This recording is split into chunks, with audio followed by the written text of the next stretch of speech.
Үчимийн төргийн эрхэм үзэгчтэй оюунлаг хөдөлмөрч бүтээл залуучуудыг нэгэн зорилгод орнигдож чадсан залуу зохион бүтээгч 2014 улсын уралдааны 1-р шатны шалгаруулалт эхлэхэд бэлэн боллоо. Залуу зохион бүтээгч 2014 улсын уралдааны ерөнхий ивент тэтгэгч 100 жилийн төвхтэй эрчим хүчний зохистой эргэлэг түгээгч Schneider Electric компани, Monnis Group үн цэнийг цогцлоо. Монголын үндэсний худалдаа аж үйлдвэрийн танхим, GCI Progress, Монгол Базальт компани, Unimat төхөөрөмжийн хамт. мөн манай төслийг ивент тэтгэгч энэ жил Urban Jazz хамтран ажиллаж байгаа. Мөн түүнээс гадна бидэнтэй хамт 4 жилдээ хамтран ажиллаж байгаа MyTech-ийн энэ жил T-Panda 56 инчийн Монгол англи хэлний сонголттой ухаалаг самбар залуу зохион бүтээгчдийг дэмжин залуу зохион бүтээгчдэд боломжийг олгож байгаамаа. Одоо өнөөдрийнхээ нэвтрүүлгийн салхийг хаглаад хамгийн ихний зохион бүтээгч Сод Бэлгийг Сод Бэлэг бидэнд эрүүл мэндийн онцлогооны бичил төхөөрөмж танилцуулахаар хүрэлцэн ирлээ. Манай хоёр ангийн найзууд байгаа. Тэгээд үндсэн ярьжсэн сэдвэр бол энэ жил орё гэж бодож байна. Тэгээд санаагаа яаж болов? Ер нь бол манай гадаад сурж байгаа оюутангууд судалгааны ажил, таймын сурж байгаа оюутангуудын судалгааны ажил, Монгол судалж байгаа оюутангууд судалгааны ажил нэг гэдэг байхгүй юу? Тэгээд судалгааны ажлаар ер нь бол очин гэсэн үг. Гадаад байгаа оюутнуудтайгаа хамтраад энэ юугаа судалгаагаа хэрэгжүүлэх зорилготой. Монголдо хэрэгжүүлээ гэсэн. Тэгэхээр зөвхөн та гурвын багч нь ирж оролцож байгаа нь та гурав. Гадаадд бол хичнээн оюутан байна. Суралцж байгаа оюутангууд байгаа. Тайван, Солонгос. Энэ болохоор Тайванд судалгааны ажил явагдаж байгаа. Манай сургуулиас Тайванд сурж байгаа оюутнууд судалж байгаа. За бүтээлийн танилцуулгыг 3 минутанд багтааж хийх ёстой. Хин их вэ? Би инэ. Үлдсэн. Манай бүтээлийн үндсэн зорилго гэх юм бол гэрээ асаргаан сургуулиуд байдаг. Өндөр настай болон тий бие муутай хүмүүс зориулан тэгээд дүүрэг хороо өрхийн имлэгээс хол зайдуу. Жишээлх юм бол тий хөдөө орон нутагт байгаа өгш настай хүмүүс бол манай хоорондоо ярил их байдаг. Тэр хүмүүс зориулаад нэг бичил ажиллагааны төхөөрөмж хийх зөвлөө. Үндсэн биеийн температур, хөдөлгөөн, зүрхний цохилт гэсэн үндсэн 3 юмыг бол мэдээллийг тухайн хүнээс авснаар тий тухайны одоо биеийг яг хэвэн байх үеийн утгыг хадгалчихна тийм үү. Тэгээд өөр шиг датагаа харьцуулаад за энэ хүний бие муудаж байна. Твэндээ байна. Хэрэв муудаж байгаа за энэ хүнд одоо эмнэлгийн асаргаа зөвлөгөө хэрэгтэй байна гэдгийг мэдээлж авах зорилготой. Үндсэн мэдээлэл авчаад за яаж дамжуулах вэ гэвэл за энгийнээр GSM байдлаар дамжуулж болж байна. GSM байдлаар тухайн өрх хорооны эмнэлэг дамжуулаад за энэ чэнэс бол хяналт гаргаж өгөх нь тийм үү. За энэ хүн одоо муудаж байна гэдэг бол эмнэлэг давхар бүртгэн мөн асран хамгаалагчид мэдээлэх боломжтой. За амар бүтээл байна. Яаж хийх аргачлалыг температурыг мэдрэгч. За хүний биеийн температурыг яаж мэдэх вэ гэхлээр зүгээр энгийн 10 DSF сенсорээр авч багтах боломжтой. Төсөө протоколоор хөдлөөд дамжуулж. Тэгээд хөдөлгөөнийг голдоо тийм ээ хөдөлгөөнийг л авах нь энэ бол чухал байна. Хөдөлгөөнийг яаж авах вэ гэдэг судалгаагаар бол аксиометрийн тусламжтайгаар хөдөлгөөнийг авчаад тийм ээ одоо тэрийгээ хүнд яаж энгийнээр харагдуулах вэ? Байнга утгаа ингээд татаага шидэд нэг ойлгомжгүй үсгээд байна гэдэг бол нэг энгийн хэлбэртэй хүн хараад мэдэх тийм энгийнээр хийж өгөхийг бол зорж байна. За тэгээд зүрхний цохилт энэ бол манай монголч бай, дэлхийд ч бай. Өчнөөнөр гараад ирсэн хэлбэр хийж ийм төрлийн сенсорууд бол өчнөөрөө байна. За энэ гурван хослууд ажиллуулахаар гол зорилго нь. За анхаарал тавьсан баярлалаа. Тухайн мэдрэгч одоо сенсор зүйлийг одоо хаана байрлуулах гэдэг юм чинь хайлт болох гэдэг байна шүү дээ. Аль болох хүний бие давсархан тэг болохгүй тийм ээ. Энгийн нэр шийдэх. Тэрийг бол олоогүй байгаа юу? Тэгэл бас зөндөө санаа байгаа л да. Зүрхнийхээ цохилтыг яаж тоолох гэж байгаа? Ямар одоо мэдрэгч хэрэгжилж тоолох гэж байгаа? 2-3 янзын хуваан үстэй аргачлал байгаа шүү дээ. Яг алийг надад хэлэх гэж. За акселометр дээр биеийн хаана байрлах вэ гэдэг чинь тий. Тий. Акселометр бол зүгээр өөрхөн контроллер дээр бенз үлгсэн байгаа шүү дээ. Тийм үү? Тэгээд тэрөө тэмцэлтэй хүн бол хүний биед хаач байсан байлаа шүү дээ. Шилжилт хийж байгаа тохиолдолд акселометр утгаа зааж л. Тийм үү? Ингэж мэгж хөдөлгөж утгаа зааж л. Заавал гартаа ихгүй гар ингээд савлж ийн гэсэн гартаа ч үгүй болно шүү дээ. Ер нь бол хүний биетэл цуг байхад бол акселометр утгааг өгөө. Цаана яг юу авах гэдэг. Чи гартаа барилуучаад ингээд хүн гараа огцон үлдгээд байвал чи тэр юу бие муудаад ухаалтад хоошоос хаваад унтсан гэж мэдгээд байгаа юм. Ер нь яг ямар ажил үйлдэлтэй гэдэг. Ер нь л Хөдөлж гин үгүй юу гэдгийг амьд үгүй юу гэж үздэг. Хөдөлж гинөө л гэдэг юм байна. За тэгвэл за дараагийнх нь зүрхнийхээ зохиол. Зүрхний зохиолтыг судалсан уу? энэ талаар бол нэг хайхтар судалгаа. Гэхдээ энэ талаар бол зүрхний зохиолт айл хэдийнээ судлагдаад гараад сенсор Айл хэдийн судлагдсан юм хийхгүй. Тэгээ чи Бид гурвын зорилго болохоор энэ гурвыг хослуулах. аль хэзээ байгаа юм бид нар ингээд нийлүүлэх гэж байгаа. Гэхдээ та нар юм интеграц зүгээр л гурвын хоорондоо залгаалнаас явуулах гэдэг юм. Тэгэхээр тийм учраас тэрийг эхлээ сайн юм аа. Ер нь хүн ийм байдгийг. Тэг ганцхан юм л.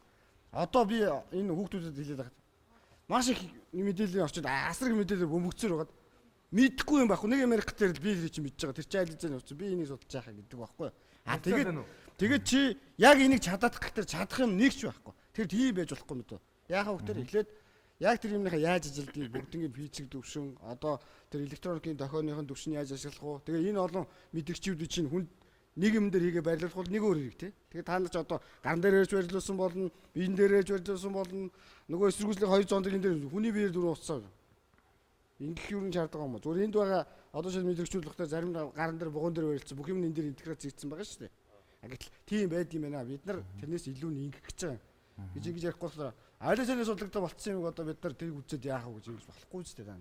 Тэ? Тэгэхээр тэгж нэгдүгээр ярьж болохгүй. А хоёрдугаар яг тэр миний хоёр хэлсэн температурын бас бос нөгөө хоёр мэдрэгч байгаа яаж ажилдаг, хаана ямар ажилуулдаг гэдэг дээр та оновчтой хэлэхгүй. Тэгэхээр эрүүл нэмэрхүү онцлогооны багшнууд хувь хүнд тавьж байгаа гэсэн. Яагаад эрүүл мэндийн тоног төхөөрөмж тийм үнэтэй байдаг гэхээр нэгдүгээр маш найдвартай ажиллах хэрэгтэй. Тэрнийг дагаад бүх юм тооцоосон байх хэрэгтэй байхгүй. Ялангуяа та настай үнийг хянах гэж байгаа бол хөөхөд тэр заач нэг худлаа загав настай хүн чинь сэтгэлээр янз бүр болно шүү дээ. Савлан шүү дээ. Тийм учраас ийм дотоод болон мэдээлэлээр Зүгэл онцлогооны тоног төхөөрөмж хэрэгжилж ерөөсөө болохгүй за. Тэгэхээр наадхыг сайн судлаад яг ямар мэдрүүл хэрэглэж байгаа. Тэр нь яг хаана тавих гэж байгаа. Тэн дээр нь ямар асуудал гарах юм. Мэдрүүл нь хөндөрчүүл яах юм. Ингүүл тэгэхээр би тэр бүгдийг ингээд судалсан та нар ярьж байвал одоо шууд дэмжлээ. За ингээд Тэгээ түүх юу вэ? За. шүүгчдийн гэрэл асч ингээ гарна. Нэг улаан гэрэл. Хийлгээд үзчихвэл яа нэг тийм зовлонтой юм зүгээр таахгүй байна. Болно шүү дээ.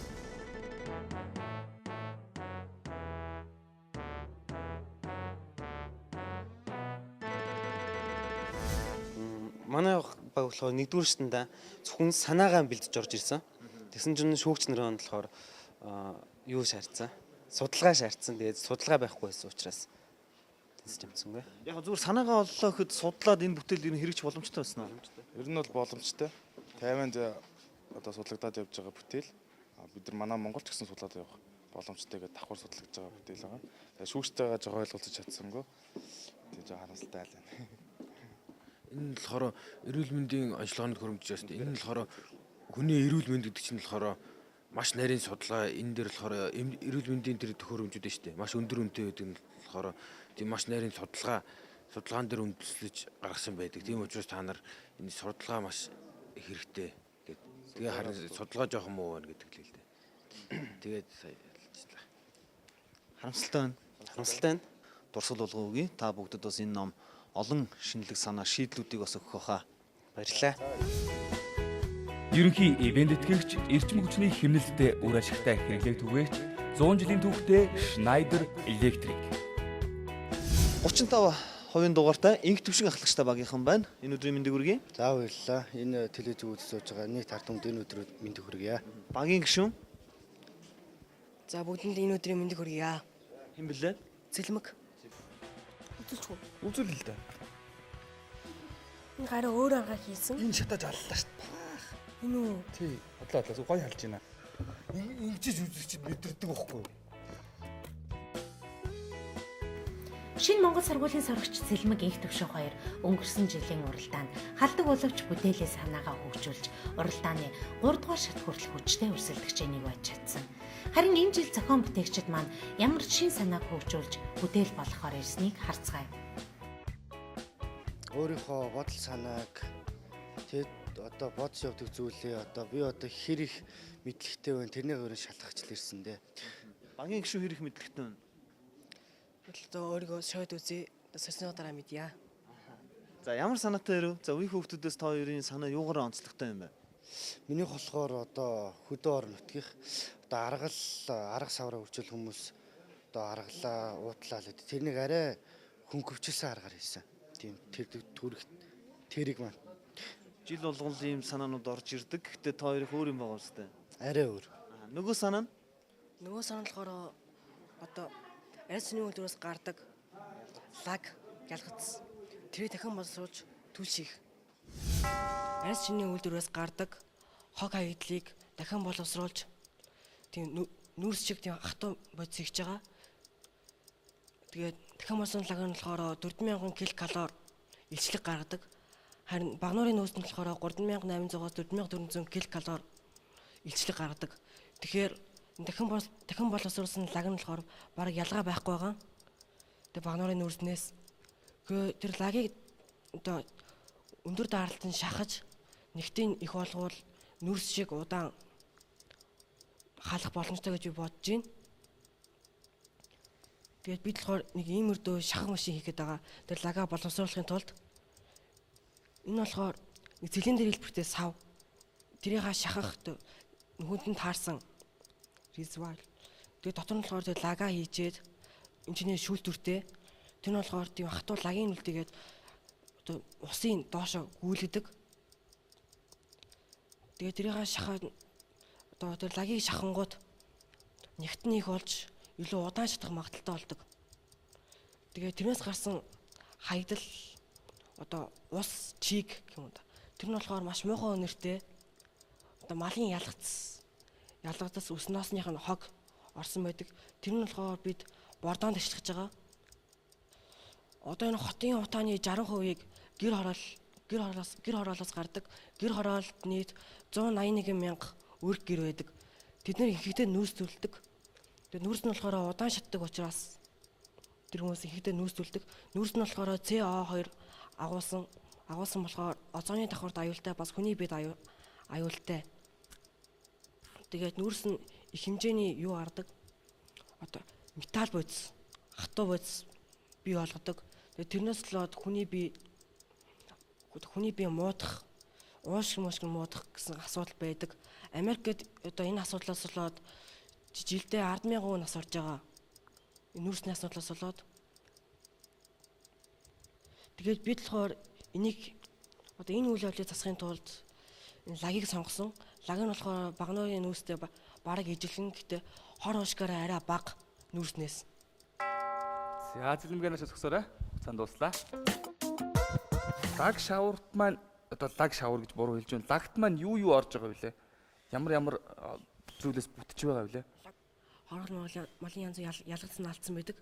Тэргийн цэвэрлээд нь хог баас нэртэй нийлээд лаг гэдэг юм гардаг. За тэрийг авах боломж та нарт хэр байгаа? Энэ одоо нийлүүлэгдэх материал маань яах вэ? Тэр нь болохоор өдөрт 500-аас 600 м3 лаг ялгарч байгаа. Аль ширний үйлдвэрээс? Тийм. Үнэ юм уу? Үнэ. Хаанаас мэдчих авсан тоог? Интернетээс. Интернет үнэ хэлсэн үү? За ойлголоо. За тийм. Хаан үйлдвэрт нийт 30 шиг арьс цэний үйлдвэр байдаг. Тэр ярмаг 1, ярмаг 2, ярмаг 3 яаж цуглуулж авах вэ лагуудаа? Лагууд юу? Одоо тэр үйлдвэрээс гарч байгаа тэр үйлдвэрийн одоо гэрээ байгуулна юм одоо баг.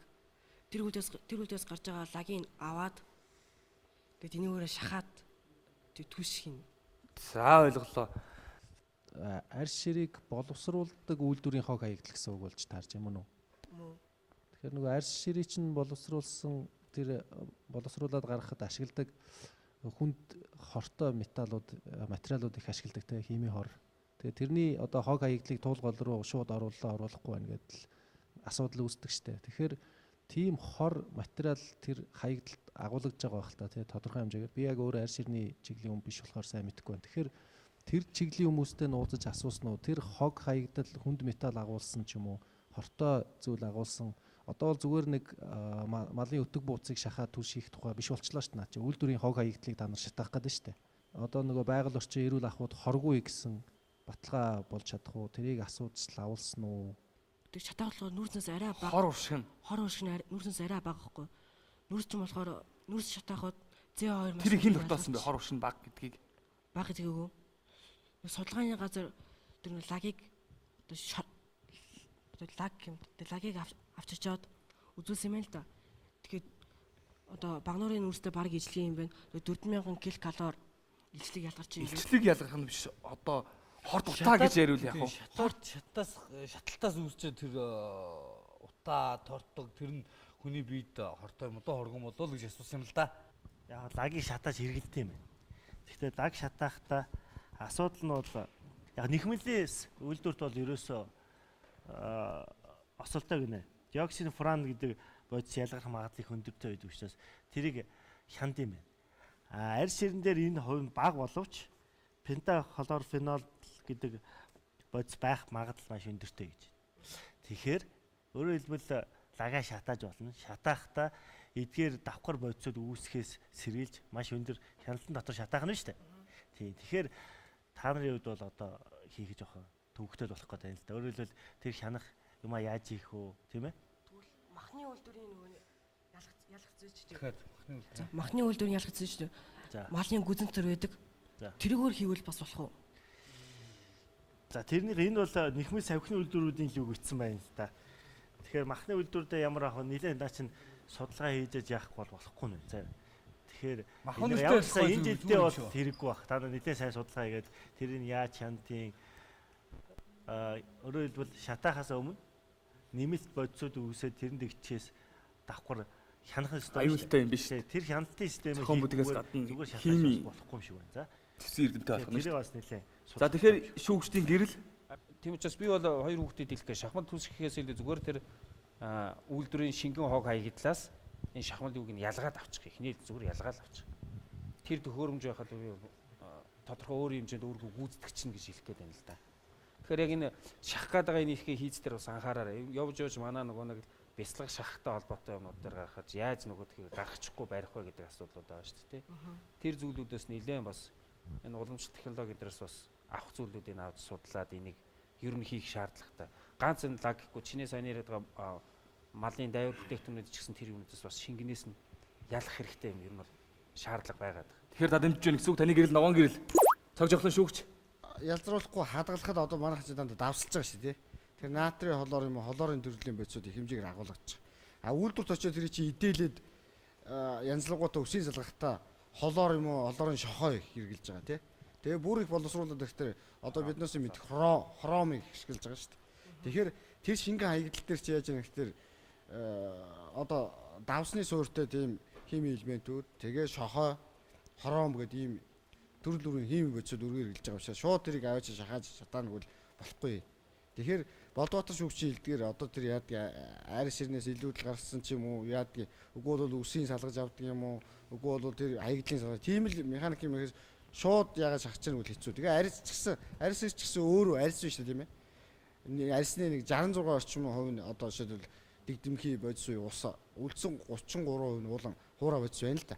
Тэгээ тэр хуура бодисын дотроо задлах дээр уураг тоос өөх тос гэдэг ингээд яваад бас нэг үнс тодорхой хуваар ижилдэг юм байна. Тэгэхдээ тэгээ шууд шахахад бол өндөрлөлттэй юм байна. За. Тэгээ сайн судлаад үзэх хэрэгтэй. Энэ дээр арьс шир идэлэх боловсруулах хадгалах явц гардаг бодисуудыг та нар шууд шахаад шатаана гэвэл болохгүй. За. Нэг улаан гэрэл. За. Гэхдээ зүгээр. Нэг төв шингийн багийнх нь хоёр бүтээлээ танилцуулна.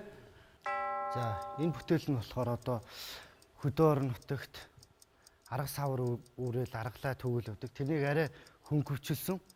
Тэгээ яг яаж хөнгөвчлсөн бэ гэвэл одоо энэ зүгээр тийм төрдөг тэрэг байгаа. Тэгээд энэчнээс одоо дугууны тороос татаад тэр тороос нь болохоор энэ савраа дээшлүүлж өгч тэр аргалаа энэ дээрээ шүүн. Тэгээд бас нэг давуу тал нь болохоор одоо усанд явахдаа энэ савраа дээшлүүлээд энэ дотор нь усныхаа савыг байрлуулад түрээд явчих бас нэг давуу талтай. За савртаа ингээ хамаа явах гэдэг тийм үү? Гэтэл аргал байна. Аргалаас гадна хажууд нь чулуу байна. Эсвэл аргал чинь зүгээр хураа газар биш. Хажууд нь өөс нөгөө дээр сурган те. Тэгэхээр тэрнээсээ яаж салах вэ гэдэг асуудал. Тэрийг хоёр яаж харж байна? Тэрийг шийдэж чадвал та хоёр тэнцлээ. Бусад бүх оролцогч тэрийг шийдэж чадахгүй тэгэл унтсан. За тэгэхээр наадхаа сайн бодолцохгүй болохгүй нэ тий. За тэгэхээр шүүгчдийн гэрэл асаж энэ бүтээл санаа 2 дугаар шатнд тэнцвэг үү гэдгийг үзнэ. Та хоёр бас их л хичээж байна да. Залуучуудаа. Байрж ирж орж байгаа асуудлууд маань хэцүү асуудлууд. Тэрнээс та хоёр бол өөрөө тийм хүсэлтэй байдаг. Зохион бүтээгчд оролцоо дараагийн шатанд орох сонирхолтой байдаг. За ингээд шүүгчдийн гэрлэлээр Инх төвшингийн багийнх нь 2 дугаар шатанд өрсөлдөхсгийг харцгаая. 1 улаан гэрэл, 2 улаан гэрэл, 3 улаан гэрэл. Харамсалтай л хэлж удаа. Амжилт хүсье. Дараа жил уулзцгаая.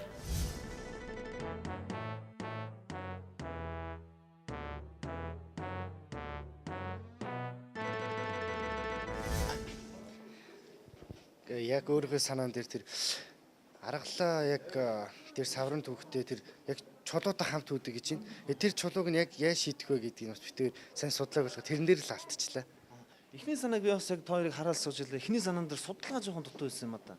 Харин тийм цаг зав байгуулаа. Тэгээд 4 оны санааг бол тэгээд судалгаа хийчихсэн. Ер нь бол гэхдээ шүүгчнэр эхний санаа гэж юм бол уг нь бол зөв зүйтэй санаа гэж байна. Гэхдээ та хоёрын судалгаа жоохон дутлаа. Энэ санаагаараа уг нь эргэжил дахиад ороод ирвэл нэлээд чанга өрсөлдөгчдийн бас тоонд орох юм болов уу гэж би хувьдаа бодож байна. Тэгвэл одоо жилжингээ бэлдэж байгаа арга бүтээлээ хийцний төвшөнд орно. Шин санаа, шин шийдлүүдийг хүргэх үүднээс энэ номыг бэлгэлээ. Дэлхийг өөрчилсөн шин санаа шилдэг бүтээл гэдэг ном байгаа. Энэ номноос танаа багийнхан бас олон шин санаа, олон шийдлүүдийг олж харах байхаа. Амжилт хүсье. Дараа жилийн залуу зохион бүтээгчид та хоёртой уулзна гэж итгэлтэй байгаа шүү. Тэгээд дахин орно. Залуу зохион бүтээгчдийг дэмжигч Монголын үндэсний худалдаа аж үйлдвэрийн танхим. 2014 залуу зохион бүтээгч нэвтрүүлэг та бүхэндээ 4 дахь жилдээ хүрж байгаа. Харин хамгийн анхны буюу 2010 оны залуу зохион бүтээгч нэвтрүүлгийн ялагч 67% дугаартаа оролцогч Чимдийн тогтох. Өөрөө явж өв садагч машинаараа залуу зохион бүтээгч уралдааны тэргүүн байрын цомыг гартаа авч байна. Баяр хүргэе. Яагаад 2014 залуу зохион бүтээгч дахин оролцуулсан байдаг тоо?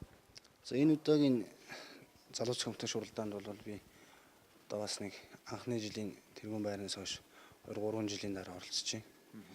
Энэ хооронд бас гарсан бүх нэвтрүүлгүүдийг үзэж байсан. Тэгээд олон сайхан шилдэг санаанд гарсан. Энэ удаад нэг орчих надад санаа байсан. Тэгээд арай нэг бүтээл хийж амжааг бас тэгээд зав зай муутай учраас энэ удаад зориг гаргаад ямарчсан бүтээлээ хийгээд оролцоор шийдсэн юм аа. Зохион бүтээгчтэй зохион бүтээгчтэй та бүгдийн дуртай нэвтрүүлэг үргэлжилж байна. Одоо зохион бүтээгч тогтох биднэрт мотоциклын цасны дугуйг танилцуулна. Зохион бүтээгч тогтох. Одоо манайхныг хэрэгэлдэг энгийн хятад мотоциклд зориулсан би зүгээр нэг яавал одоо малчтын тийм морь малны оронд нэг цас тийм нэг зудтай нөхцөлийг туулах чадвартай нэг энгийн авсархан техник байх уу. Тийм нэг тодорхой шаардлагатай байдаг байхгүй.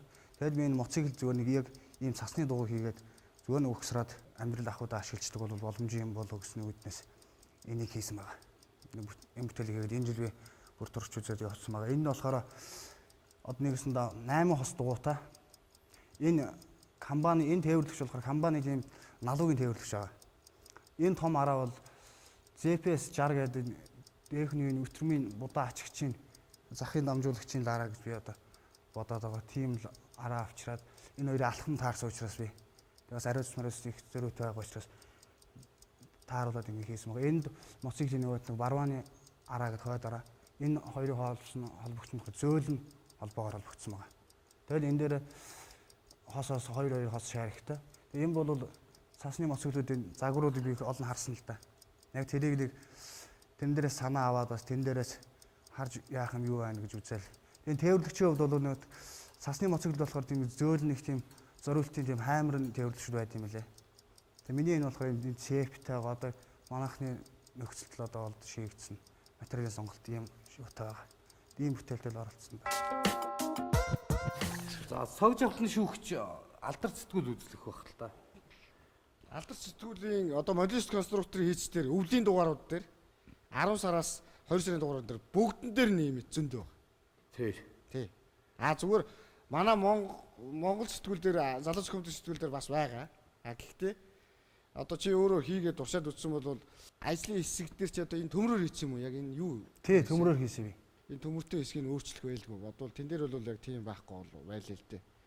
Төмөр чи яах ч юм бэ? Илэгдэх юм уу? Яах юм? Тэгээ тогтооход хэцүү уян хатан биш. Энд яг тий. Тэр хийцүүдийг хараад тэгээд өөрийнхөө санааг нэмээд тэгээд ямар ч юм туршаад үз. Би чамайг бол хийгээд оролдоод үзвэл болох байх гэж бодчих. За. Металлуудыг холбосон хэсэг нь юу байгаа вэ? Ийм хоёр ерөнхий тийм гуй төмөр байгаа юм. төмрүүдийг холбоцсон байгаа ирмээ юм уу? Ирмээ юм уу юу юм? Цеп гинж. Шууд цепэн дээр нь Компани нэг налуугийн тээвэрлэгч байна. цеп юм уу? Тий. Энэ хойтлын дугууны инг хэсэг бол энд чангалагч та. Хойшоо энэ тээвэрлэгчээр хангалдаг. Нэгсэндээ энэ хоёр юугаар чангалдаг.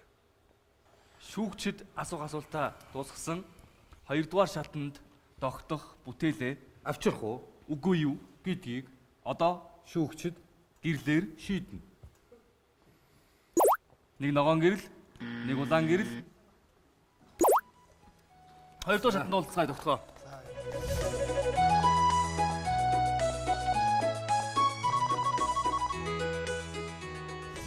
Манай малчид одоо ялангуяа хөдөө орон нутгийн хэрэглэгчд маань юу хэрэглэх үү? Одоо миний энэ бүтээлийг бий болгосноор бол хэрэглэх бүрэн боломжтой болно. Тэрнээс шинийг одоо манай малчд оруулж яад энэ зорилтын цасны ямцгийг унж хэрэглээд ингээд Монгол яваад байгаа юм гэдэггүй би л сонсог. Бас үнэртэг өндөр баг. Тэг тодорхой хэмжээний үнэтэй л байгаа хэл. Тийм учраас л оруулж ирдэг байх шууд. За тэгвэл амжилтсан 20 дугаар шатн дээр бүтээлтэй чинь уулзъя. Хамгийн гол нь цас маань хайлчих واخ яах вэ? Яаж дурших вэ? Болох байх. Манай нутаг цастаа 4 сарын 20 хүртэл амарсан цас байж дээ. Тэгэхээр танаа нутаг руу явах нэг ажиллах юм тийм үү? Гайгүй байлгүй бичлэг бас тэгээд. За амжилтсан. За баярлалаа. Эрхэм үзэгчтэй, залуу зохион бүтээгчтэй өнгөрсөн 2 сарын хугацаанд залуу зохион бүтээгч 2014 улсын уралдаа үзэгч та бүхэндээ 1-р шатныхаа шалралтыг хүргэлээ. Залуу зохион бүтээгч 2014 уралдааны ерөнхий ивент итгэгч 100 жилийн түүхтэй эрчим хүчний зохистой хэрэглээг түгээгч Schneider Electric компани, Monnis Group үн цэнийг зохицлоо. Монголын үндэсний худалдаа аж үйлдвэрийн танхим, GCI Progress мөн Монгол Базальт компани, Unimat Tool хамтран ажиллалаа. Мөн бидэнтэй хамт 4 жил MyTech компани хамтран ажиллаж өөрсдийн ухаалаг самбараар залуу зохион бүтээгчдэд боломж олгосон юм. Залуу зохион бүтээгч 2014 улсын уралдааны 1-р шатны шалралтад өндөрлсөн боловч үзэгч та бүхэн маргаашнаас эхлэн мөн л зурагтныхаа өмнө шимтэн суугаасаа гэж бид хүсэж байна. Яагаад гэвэл манай зохион бүтээгчид хэрхэн бүтээлээ хөгжүүлж байгааг үзэгч та бүхэндээ бид сурвалжлага нэвтрүүлгүүдээрээ хүргэх болно. За ингээд дараагийн дугаар уулзлаа. Түр баяртай.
Ерөнхий ивент итгэгч эрчим хүчний хэмнэлттэй үр ашигтай хэрэглээ түгээгч 100 жилийн түүхтэй Schneider Electric